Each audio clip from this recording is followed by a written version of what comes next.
It is not that Trump and his family will use the influence of government to increase their wealth, although this will certainly take place on a massive scale.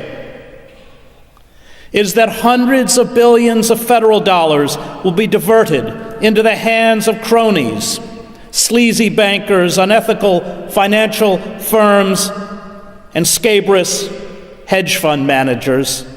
Everything will, to use a business term, be harvested. The decaying pillars of the liberal state in America will be obliterated. At the same time, the militarization of America is being accelerated.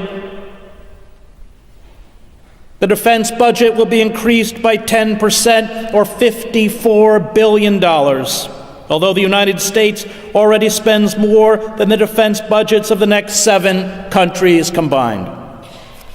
The paramilitary forces of Immigration and Customs Enforcement, which will soon hire 10,000 more agents, and the Border Patrol, which will hire 5,000 more agents, along with Homeland Security, have all deputized local and state police to function as their auxiliaries.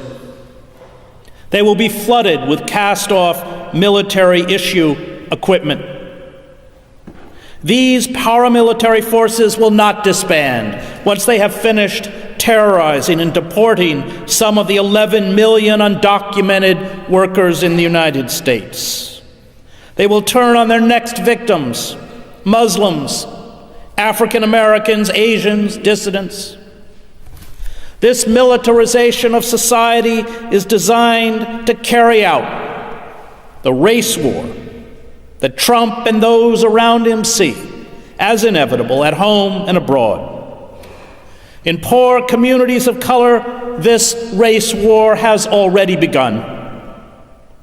Racial profiling, random police stops, raids at homes and businesses, people of color pulled from vehicles at checkpoints, seizures of individuals with no criminal records or who never committed a serious crime, imprisonment without trial, expedited deportation hearings, and removal proceedings that violate the most basic human rights.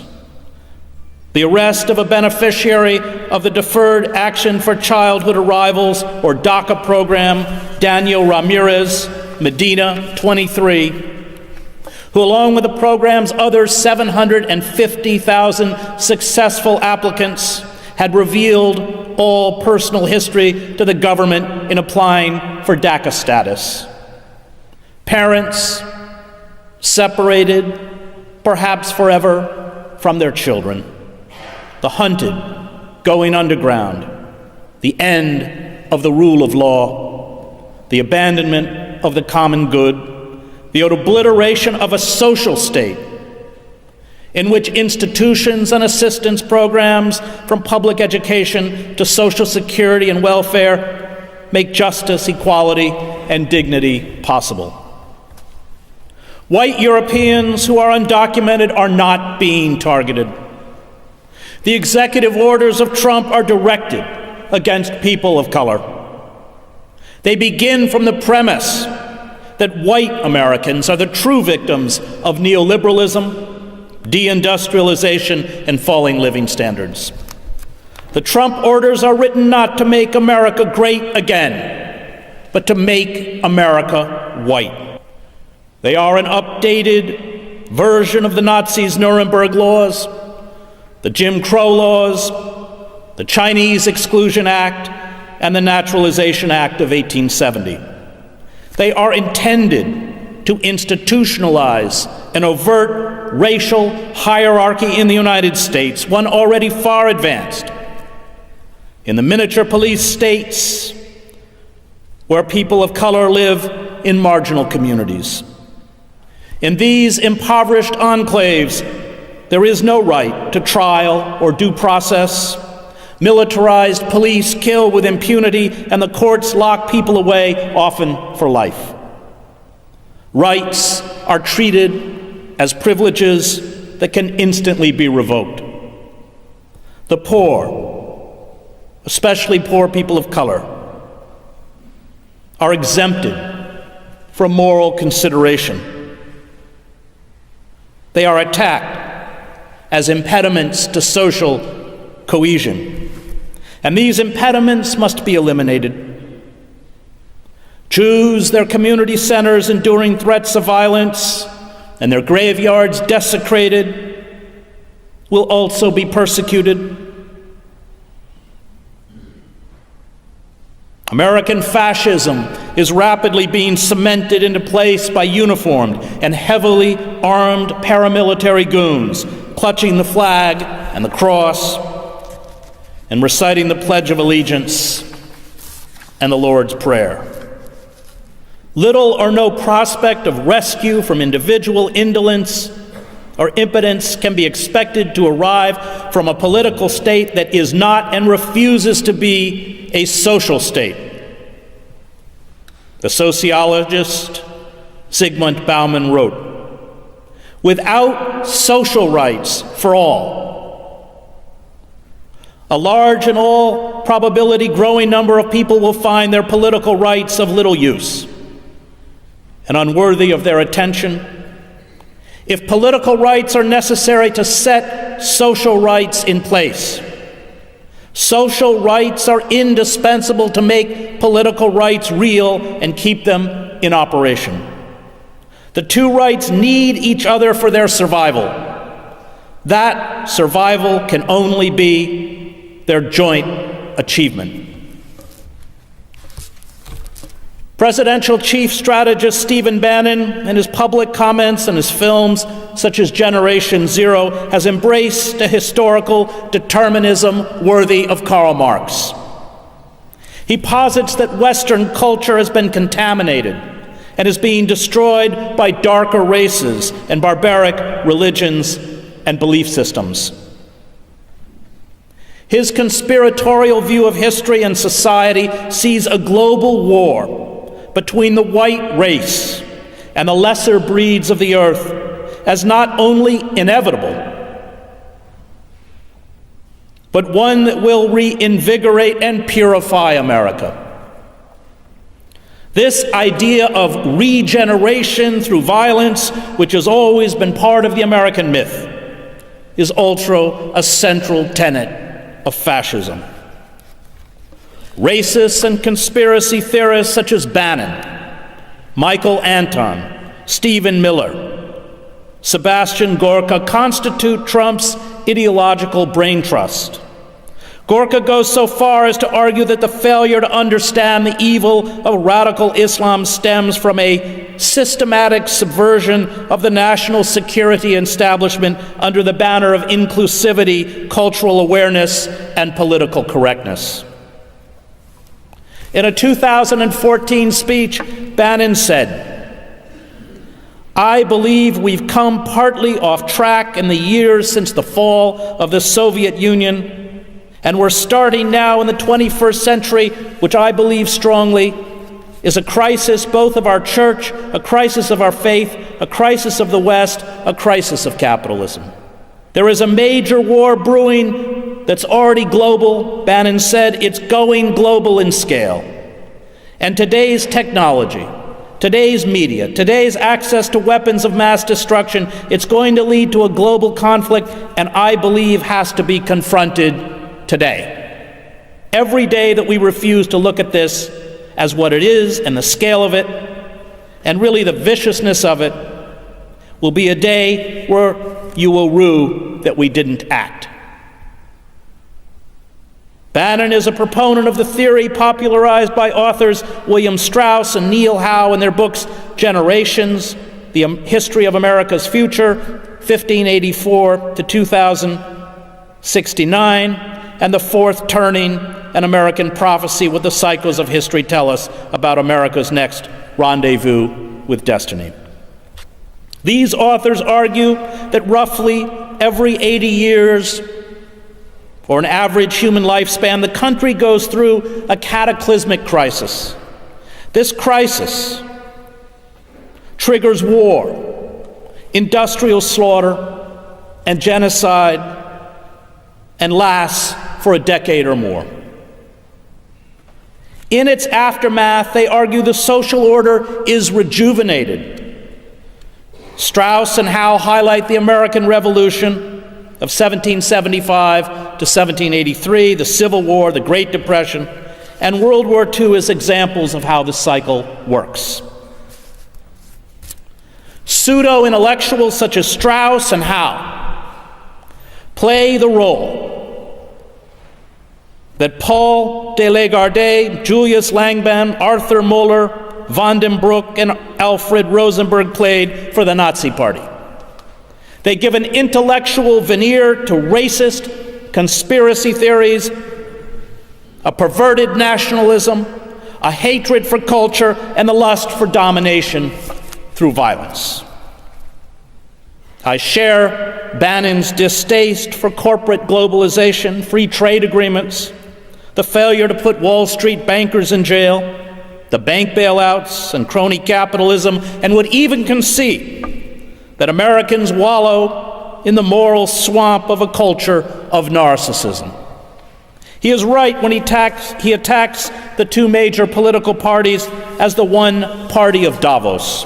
But his solution to the purported crisis, total war by the white race to regain its ascendancy, is insane, as are the causes he cites. A New Deal that turned citizens into whining dependents, the permissiveness of the 1960s, the white guilt that made the country cater, in his words, irresponsibly to African Americans by giving them social service programs and undeserved mortgages that led to the 2008 financial meltdown. An intellectual and liberal class composed essentially of traitors who hate America, and, quote unquote, the new barbarity of jihadist Islamic fascism. Racism, misogyny, the inherent cruelty of capitalism, and the crimes of empire, from Wounded Knee to Vietnam and Iraq, simply do not exist in Bannon's mystical nationalist worldview. He insists that the white, male, aristocratic elites who formed a republic that enslaved African Americans, exterminated Native Americans, denied the vote to women and white men without property, created, quote, a church and a civilization that really is the flower of mankind. And this is the myth he wants to recover.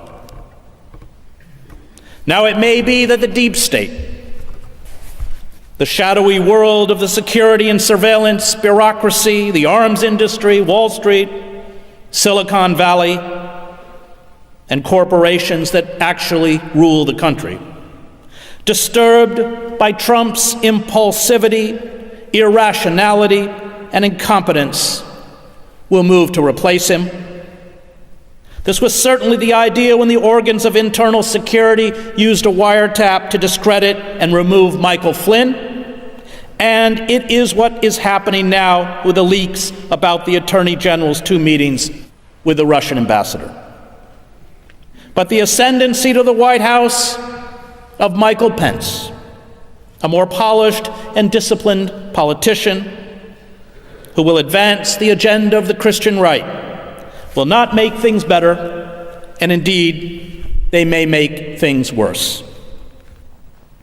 Those being placed now into power are agents of destruction.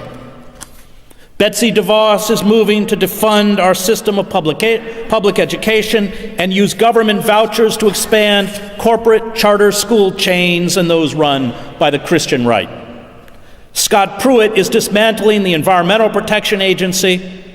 He has already called for a 25% reduction in the EPA's budget, the elimination of 3,000 jobs, and the slashing of numerous programs, including a 70% cut to its climate protection program that oversees cutting emissions of greenhouse gases.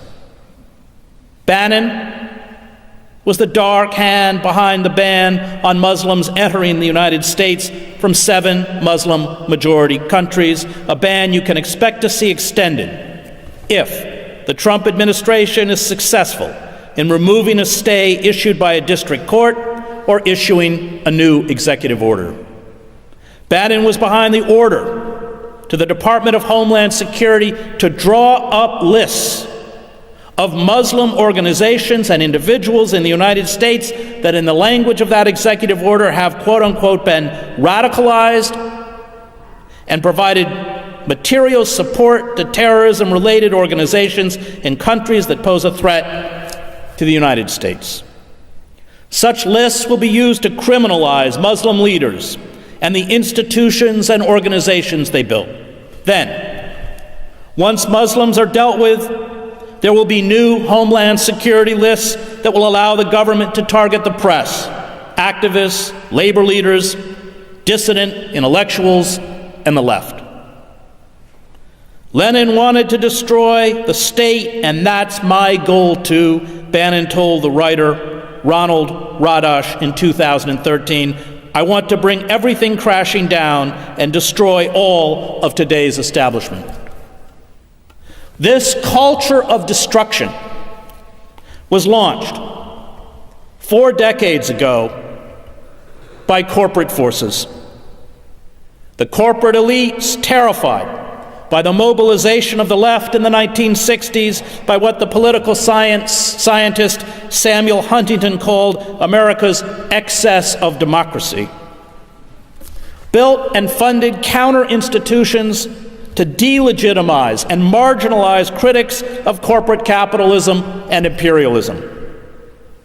They bought the allegiances of the 2 main political parties.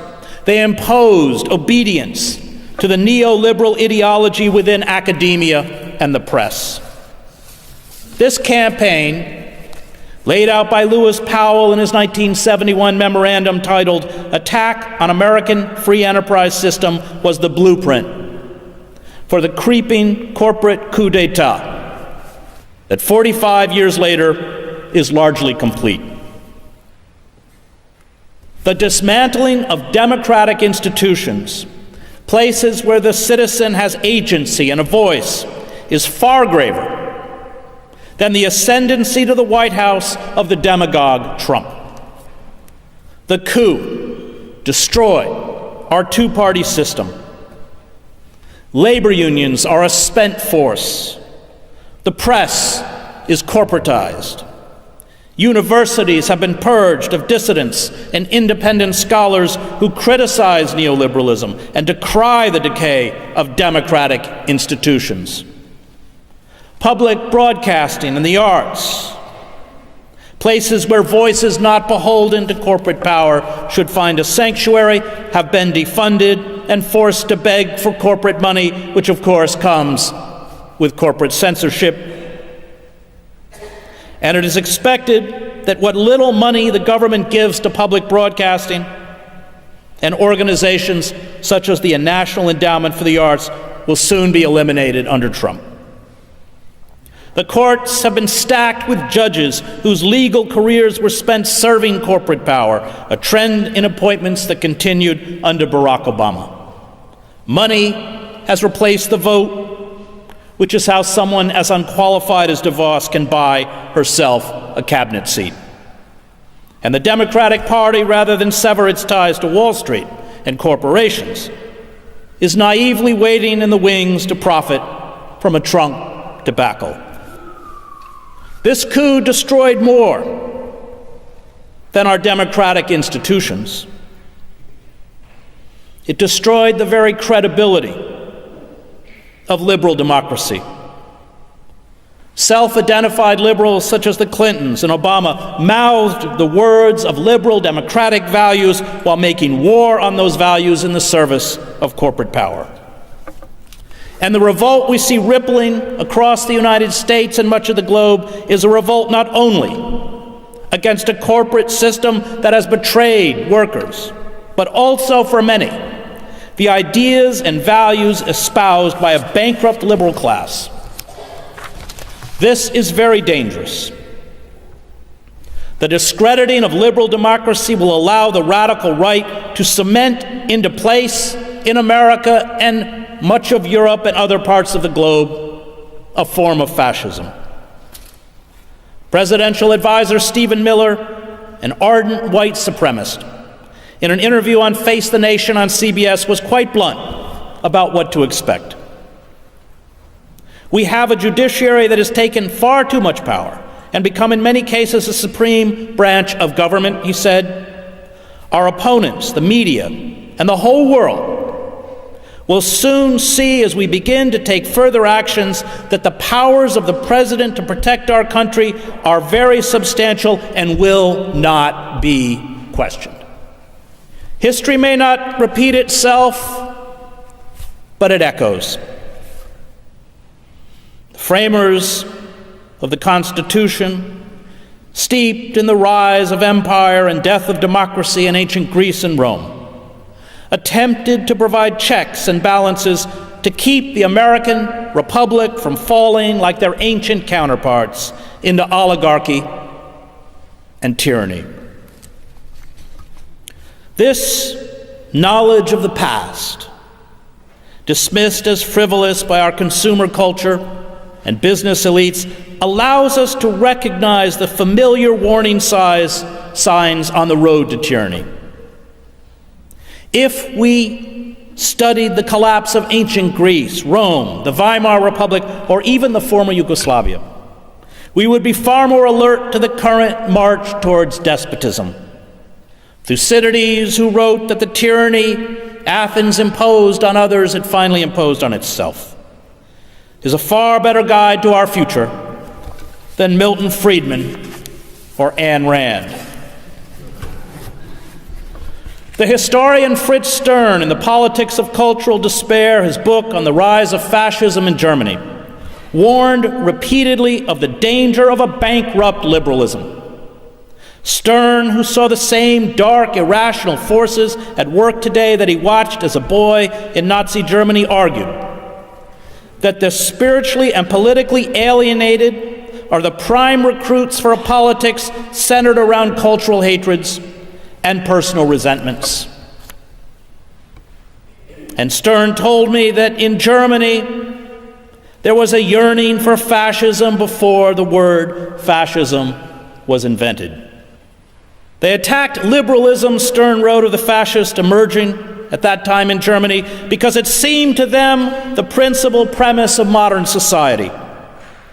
Everything they dreaded seemed to spring from it. The bourgeois life, Manchesterism, which is laissez-faire capitalism, materialism, Parliament and the parties, the lack of political leadership, even more, they sense in liberalism the source of all their inner sufferings. Theirs was a resentment of loneliness. Their one desire was for a new faith, a new community of believers, a world with fixed standards and no doubts, a new national religion that would bind all Germans together. All this liberalism denied, hence they hated liberalism, blamed it for making outcasts of them, for uprooting them from their imaginary past and from their faith. It turns out 45 years later that those who truly hate us for our freedoms are not the array of dehumanized enemies cooked up by the war machine, the Vietnamese, the Cambodians, Afghanis, Iraqis, Iranians, or even the Taliban, Al-Qaeda, or ISIS.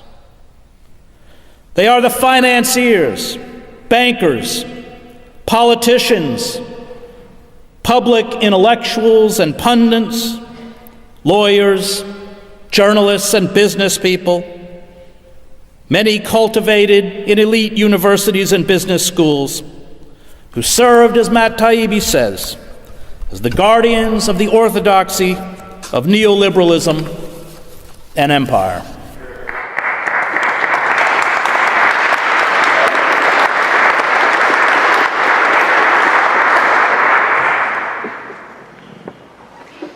In the twilight phase of capitalism, wealth is no longer created by producing or manufacturing.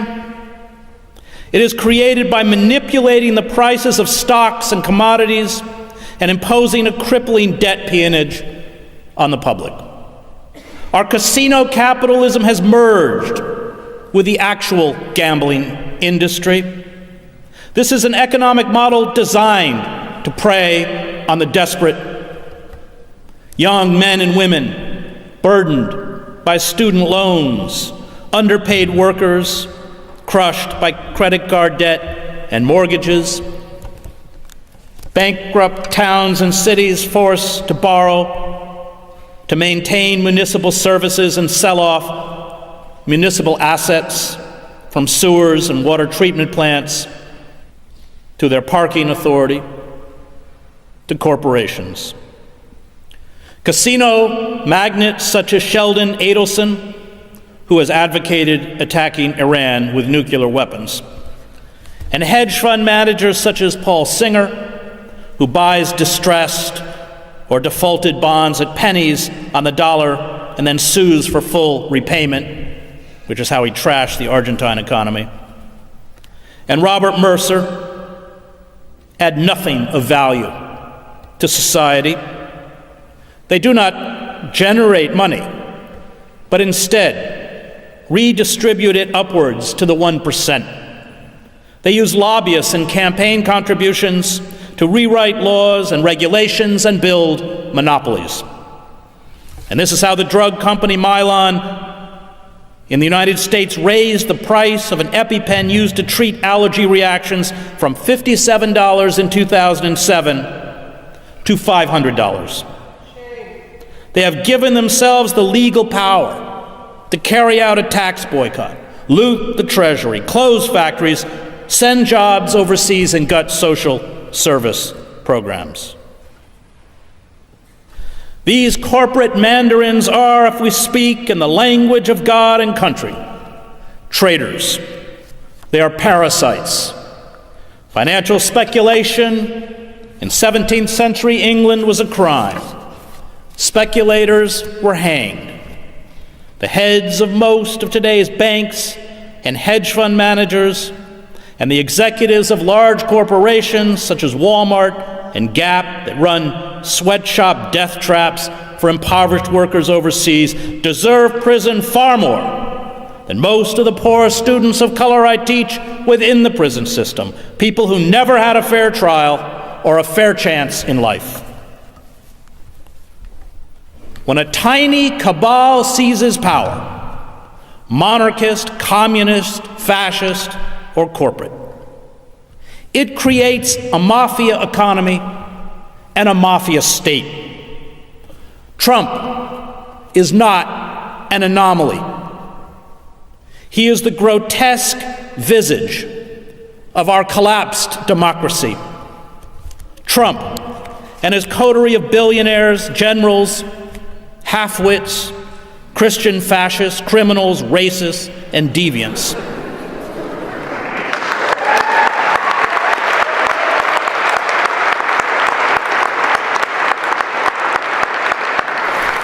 Play the role of the Snopes clan in some of William Faulkner's novels. The Snopes filled the power vacuum of the decayed South and ruthlessly seized control from the degenerated former slaveholding aristocratic elites. Flem Snopes and his extended family, which includes a killer, a pedophile, a bigamist, an arsonist, a mentally disabled man who copulates with a cow, and a relative who sells tickets to witness the bestiality, are fictional representations of the scum now elevated to the highest level of the federal government.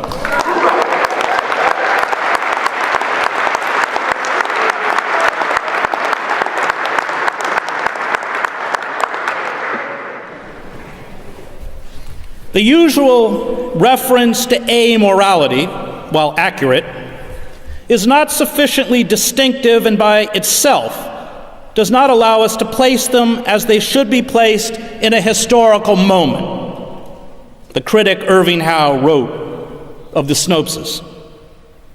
Perhaps the most important thing to be said is that they are what comes afterwards, the creatures that emerge from the devastation with the slime still upon their lips. Let a world collapse in the South or Russia, and there appear figures of coarse ambition, driving their way up from beneath the social bottom, men to whom moral claims are not so much absurd as incomprehensible, sons of bushwhackers and musics drifting in from nowhere and taking over through the sheer outrageousness of their monolithic force, Howe wrote. They become presidents of local banks and chairmen of party regional committees, and later, a trifle slicked up, they muscle their way into Congress or the Politburo. Scavengers without inhibition. They need not believe in the crumbling official code of their society. They need only learn to mimic its sounds. Trump and those around him believe in one truth, which is whatever they proclaim at the moment, although any such declaration may contradict what they said a few hours before. They are possessed by one idea: conflict. They sanctify violence, misogyny, a disdain for empathy, and the self-appointed right to engage in bouts of frenzied rage. These characteristics, they insist, are a sign of strength and virility. Their highest aesthetic is militarism, violence, and war. Without conflict, without enemies real or imagined, their ideological structures and their racism collapse into a heap of contradictions and absurdities. Christian fascists are now the vanguard of this emerging American fascism. They ferret out facts and formulas that buttress their peculiar worldview and discard truths that contradict their messianic delusions. They mouth a few biblical cliches to justify bigotry, misogyny, homophobia, chauvinism, and repression. It is propaganda masquerading as ideology. These Christian fascists are singularly incurious. They are linguistically, culturally, and historically illiterate about the Muslim world and about most other foreign cultures, science, and intellectual pursuits. Yet they blindly write off 1/5 of the world's population, Muslims, as irredeemable, while they dismiss climate change as a hoax. The inability of white supremacists and Christian fascists to recognize the humanity of others springs from their spiritual and intellectual impoverishment.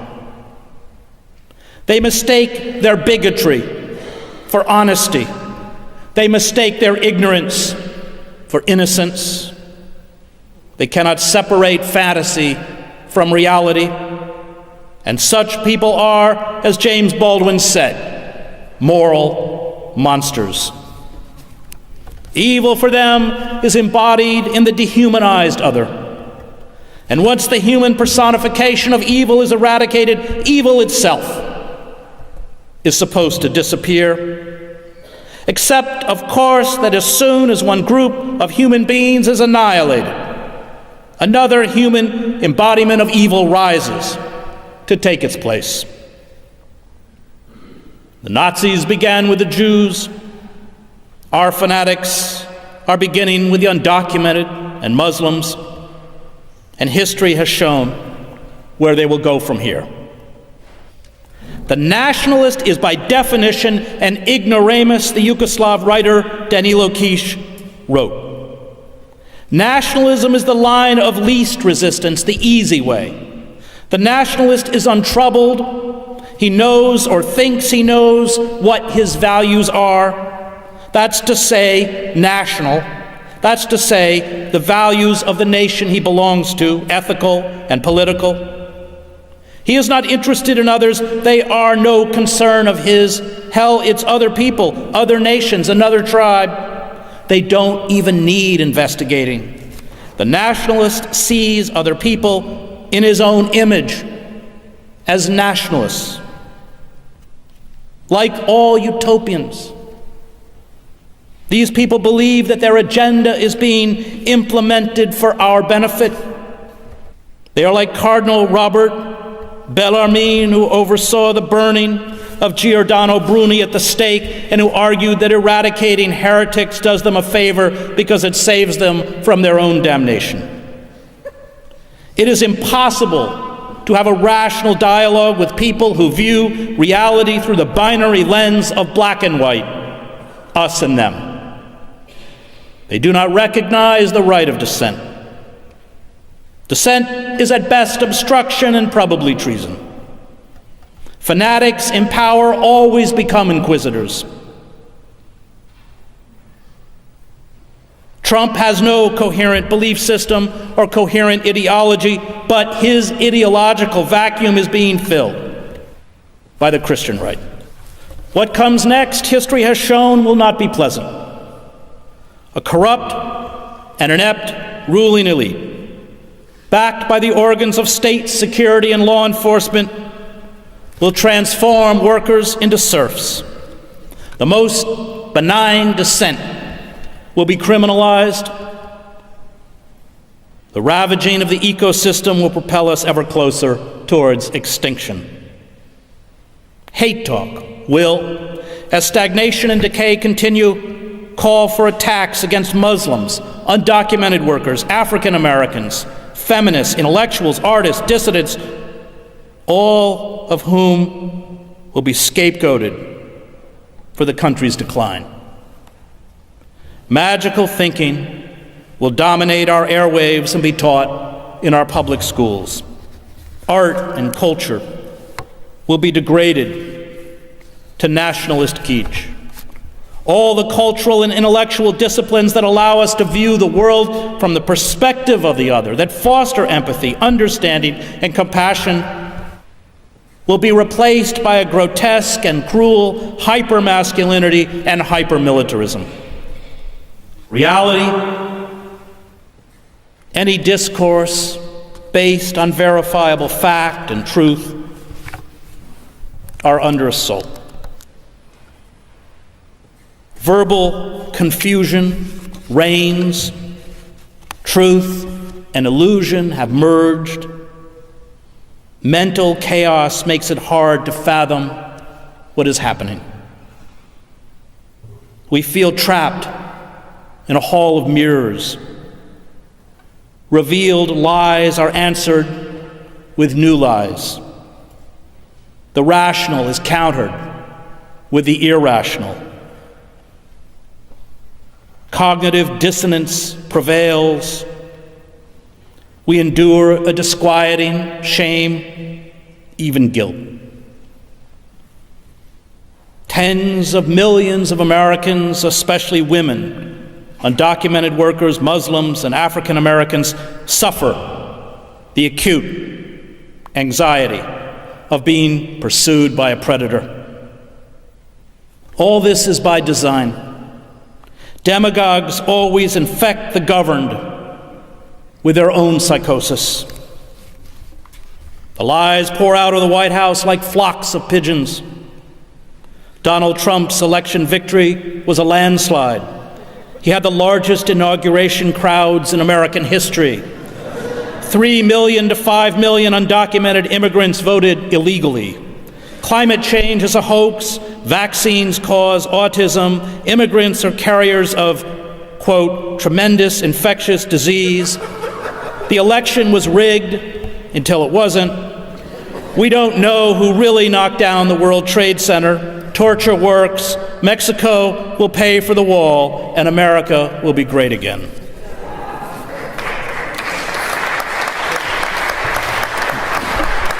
Trump, a 70-year-old man with orange-tinted skin and hair that Penn Jillette has likened to cotton candy made of piss, is, as Trump often reminds us, quote, very good looking. He does not read. He knows little of history, politics, law, philosophy, art, or governance, but insists, quote, "My IQ is one of the highest, and you all know it.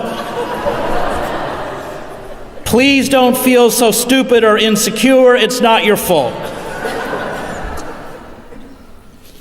He goes on to say of the mediocrities he has installed in his cabinet that, quote, "They have by far the highest IQ of any cabinet ever assembled." It is an avalanche of absurdities. And this mendacity would be easier to repulse if the problem was solely embodied in Trump.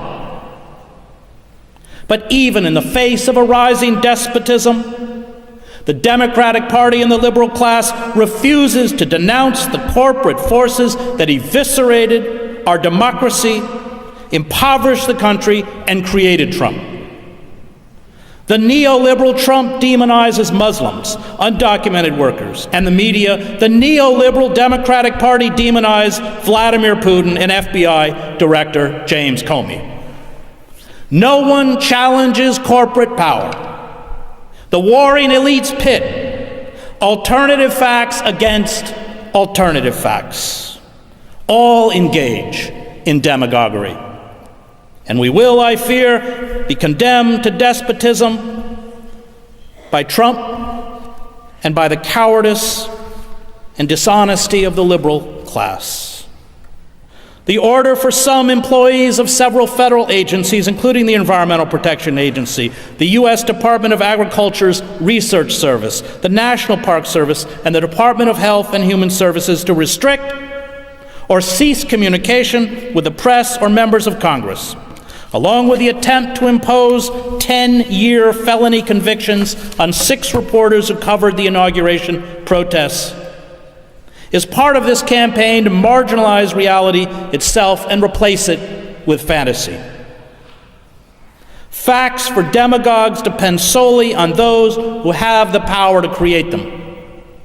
And the goal of the Trump administration is to create an artificial consistency, an absorbing and endless spectacle that advances its warped perception of the world. It must, as it has day after day, dominate our lives as it reconfigures reality.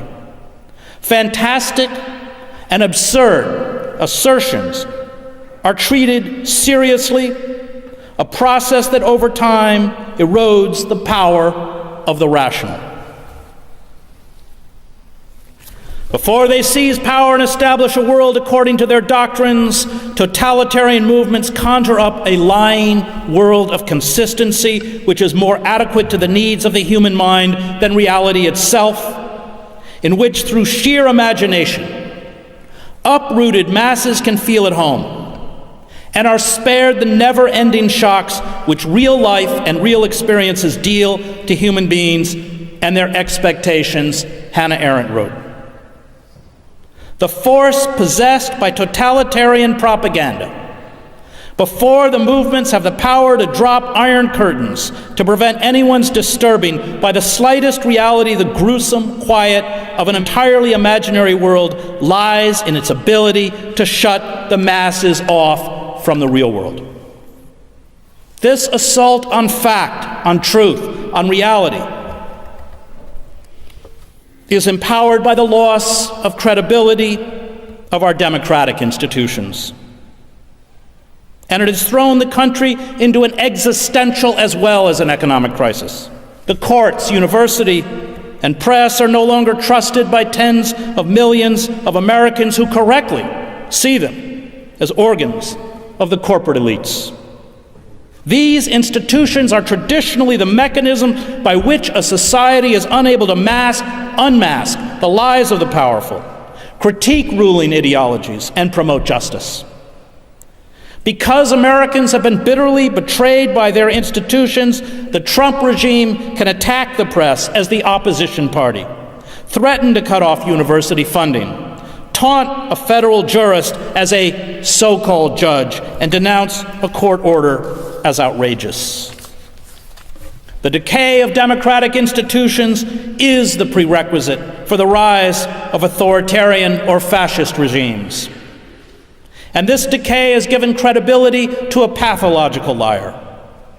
The Trump administration, according to an Emerson College poll, is considered by 49% of registered voters to be truthful, while the media are considered truthful by only 39% of registered voters. Once American democratic institutions no longer function, once large sectors of the public believe, as Trump says, that the press is the enemy of the American people, reality becomes whatever absurdity the White House issues. Most of the rules of democracy are unwritten. These rules determine public comportment and ensure respect for democratic norms, procedures, and institutions. Trump has, to the delight of his supporters, rejected this political and cultural etiquette. And Arendt noted that when democratic institutions collapse, it is, quote, easier to accept patently absurd propositions than the old truths which have become pious banalities. The chatter of the liberal ruling elites about our democracy is itself an absurdity. Vulgarity, with its cynical dismissal of respected standards and accepted theories, she wrote, infects political discourse, and this vulgarity is mistaken for courage and a new style of life. Trump's theatricality works. He forces the press and the public to repeat his lies, inadvertently giving them credibility. He is always moving. He is always on display. He has no fixed belief system. Trump, as he consolidates power and adopts the ideology of the Christian right, seamlessly forges the magical thinking of the Christian right with his own magical thinking. Idiocy, self-delusion, megalomania, fantasy, and government repression will come wrapped in images of the Christian cross and the American flag. The corporate state, hostile or indifferent to the plight of the citizens, has no emotional pull among the public. It has long presented political candidates as celebrities, campaigns eschew issues to make people feel good about candidates and themselves. Ideas are irrelevant. Emotional euphoria is paramount. The voter is only a prop in this political theater. Politics is anti-politics. It is reality television, and Trump proved better at this game than his opponents. It is a game in which fact and knowledge do not matter. Politicians, like celebrities, are manufactured personalities. Reality is what you create. Entertainment is paramount. The skillful manipulation of emotion is confused with knowledge. We were conditioned for a Trump. These lies create a climate in which everyone is assumed to be lying. The truth becomes suspect and obscured. Narratives begin to believe not because they are true or even sound true, but because they are emotionally appealing. The aim of systematic lying, as Arendt wrote, is the transformation of human nature itself. The lies eventually foster somnambulism among a population that surrenders to the magical thinking and ceases to care. It checks out, it becomes cynical, it only asks to be entertained and given a vent for its frustration and rage. And demagogues produce enemies the way a magician pulls rabbits out of a hat. They wage constant battles against non-existent dangers, rapidly replacing one after the other to keep the rhetoric at a fever pitch. Practically speaking, the totalitarian ruler proceeds like a man who persistently insults another man until everybody knows that the latter is his enemy, so that he can, with some plausibility, go out and kill him in self-defense, Arendt wrote. This certainly is a little crude, but it works, as everybody will know who has watched how certain successful careerists eliminate competitors. To recover our mental balance, We must respond to Trump the way victims of trauma respond to abuse. We must build communities where we can find understanding and solidarity. And we must allow ourselves to mourn. We must name the psychosis that afflicts us. We must carry out acts of civil disobedience and steadfast defiance to re-empower others and ourselves. We must fend off the madness and engage in dialogues based on truth, literacy, empathy, and reality. We must invest more time in activities such as finding solace in nature, or focusing on music, theater, literature, art, even worship. Activities that hold the capacity for renewal and transcendence. This is the only way we will remain psychologically whole. Building an outer shell or attempting to hide will exacerbate our psychological distress and depression. We cannot, as the Democratic Party appears to be doing, hope that the 2018 or 2020 elections will solve our dilemma. These reactionary forces, which have been plotting for 4 decades for this moment, extend far beyond the Trump White House. Their tentacles reach across national borders, meaning no country, including Canada, is immune. As the state increases the levels of violence against nonviolent dissent, we must never respond with violence. The use of violence, including property destruction, the taunting of police, is a gift to the security and surveillance state. It allows the state to demonize and isolate a mass movement. It drives away the bulk of the population. Violence against the state is used by the authorities to justify greater forms of control and repression.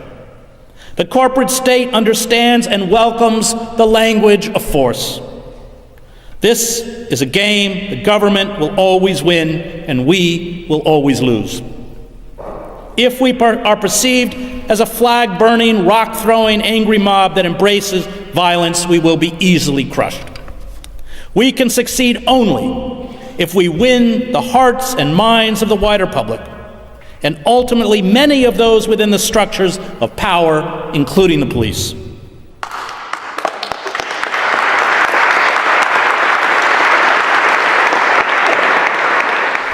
When violence is used against non-violent protesters demanding basic forms of justice, it exposes the weakness of the state. It delegitimizes those in power. It prompts a passive population to respond with active support for the protesters. It creates internal divisions within the structures of power that, as I witnessed in the revolutions in Eastern Europe, paralyze and defeat those in authority. Martin Luther King Jr. held marches in Birmingham, Alabama, rather than Albany, Georgia, because he knew Birmingham Public Safety Commissioner Bull Connor would overreact and expose the city's racist structures. The acts of resistance, including the massive street protests the day after the inauguration, and later the demonstrations that grew out of the ban on Muslims, the Department of Energy's refusal to give the Trump administration a list of employees that worked on climate change, Acting Attorney General Sally Yates' refusal to enforce the travel ban, and hundreds of State Department staff members signing a memo opposing the immigration restrictions terrify those around Trump. We have the power to make any country ungovernable, but we do not have much time. Corporate power is global. It will make it harder and harder to organize, to get into the streets, to carry out nationwide strikes, including within the federal bureaucracy. And this resistance must also be accompanied by an alternative vision of a socialist, anti-capitalist society, because the enemy in the end is not Trump or Bannon. It is corporate power, and if we do not dismantle corporate power, we will never stop fascism's seduction of the white working class and unemployed. Now is the time not to cooperate. Now is the time to shut down the systems of power. Now is the time to resist. It is our last chance. The fanatics are moving with lightning speed. So should we. Hope comes from the numerous protests that have been mounted in the streets, at town halls, led by First Nations people, held by members of Congress. So guys, that is Dr. Chris Edges, and you have watched the videos, you have seen his thought process, you know, everything that he thinks about America. And Dr. Chris is one of those people that talk openly about America as though they do not fear. And yeah, he doesn't fear, because the way that he even expresses himself and the things that he talks about, the kind of subjects that he engages in are very sensitive, and for any normal person, they would feel, you know, intimidated to not discuss that kind of topics. But for Dr. Chris, and it has been a very long time since he made this video. If you are watching it for the first time, just have it in mind that he was speaking 8 years ago. And 8 years ago is not the same as the situation right now in America. Dr. Chris saw these things way before they happened, you know. That time when he was talking about the economic depression that is going to happen to America, you know, the racism that will happen, and, you know, the black people being looked down upon and being disgraced, you know, all those things. He talked about them as though he had seen them coming.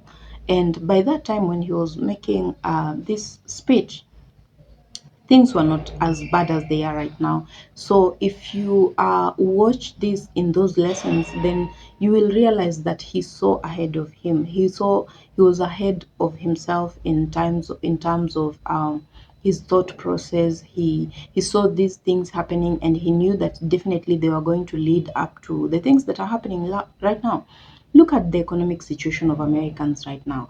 People are suffering, you know. 8 years ago, if you told someone that they would get to a position where they do not afford food, I'm sure most of them would not believe it. They will not believe you, because at that time America was faring on well. Yeah, there was hard times, but not as hard as they are right now.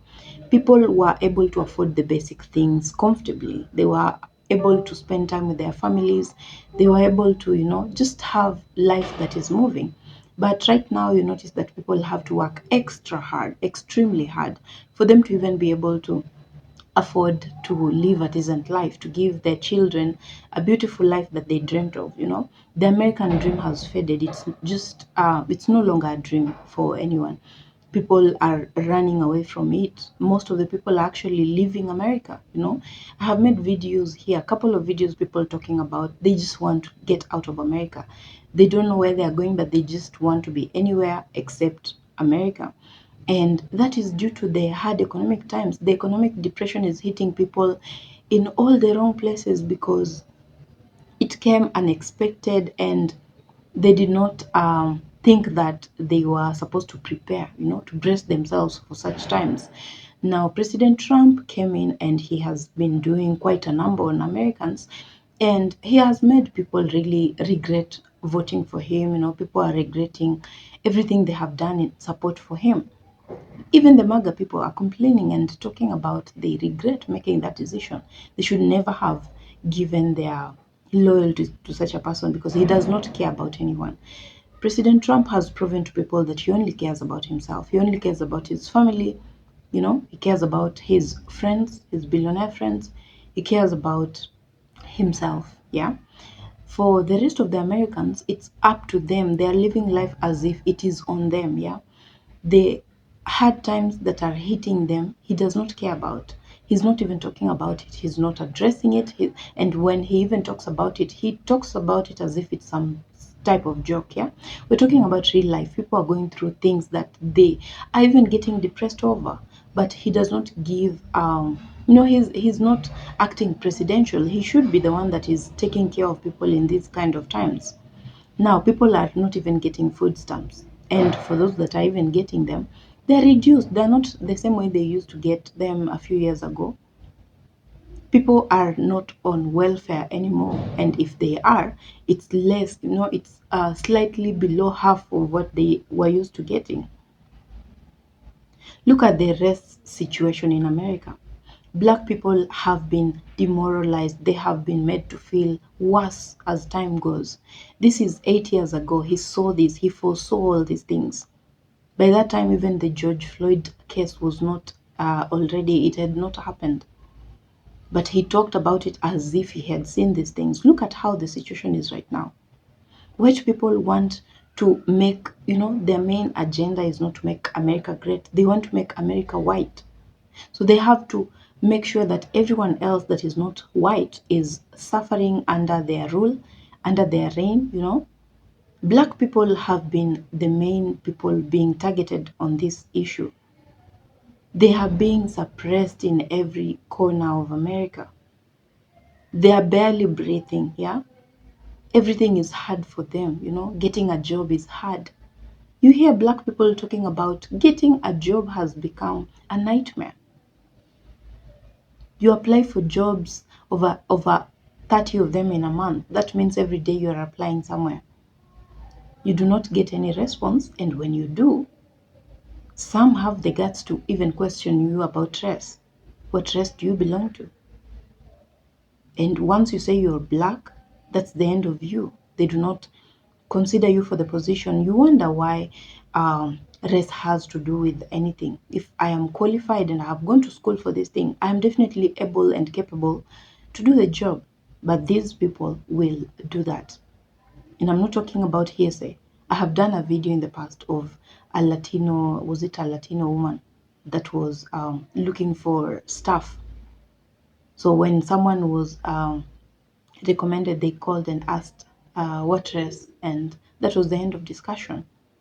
She did not care to know if this person is qualified, if they have done the course that they needed for that job, if they were well equipped with knowledge, skills, and attitudes to do that work.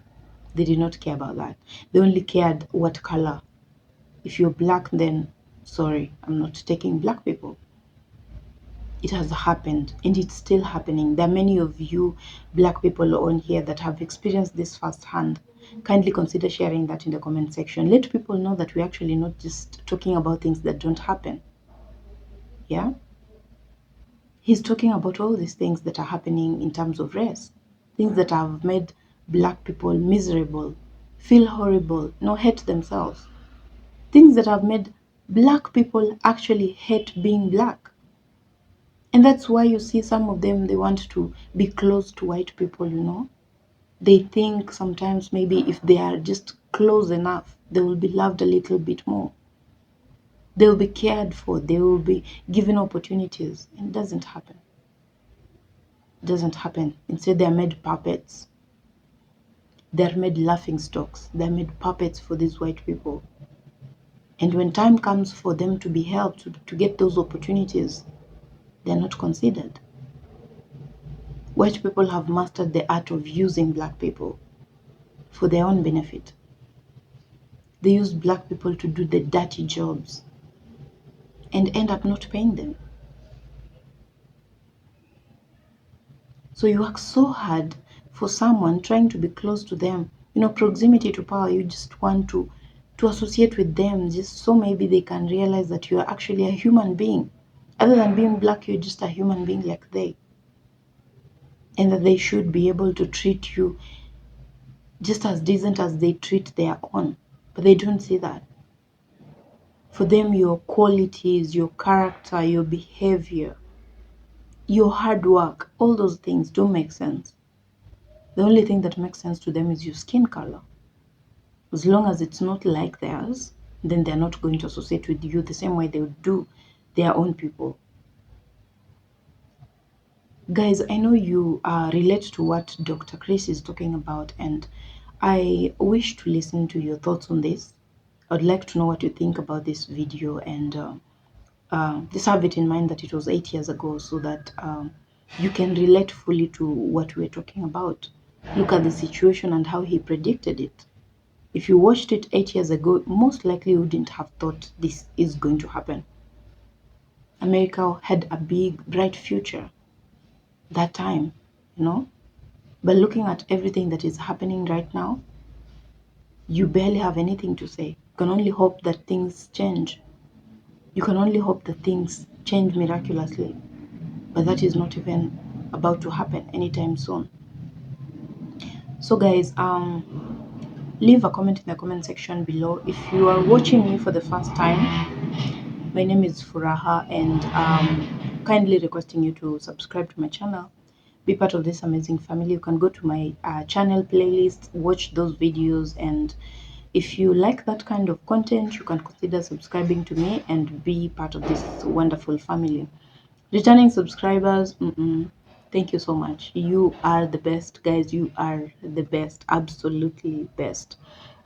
This channel has grown immensely over the 1 month that I've been on here, and I really thank you, each and every one of you. Feel my appreciation, and I hope that you're also keeping safe.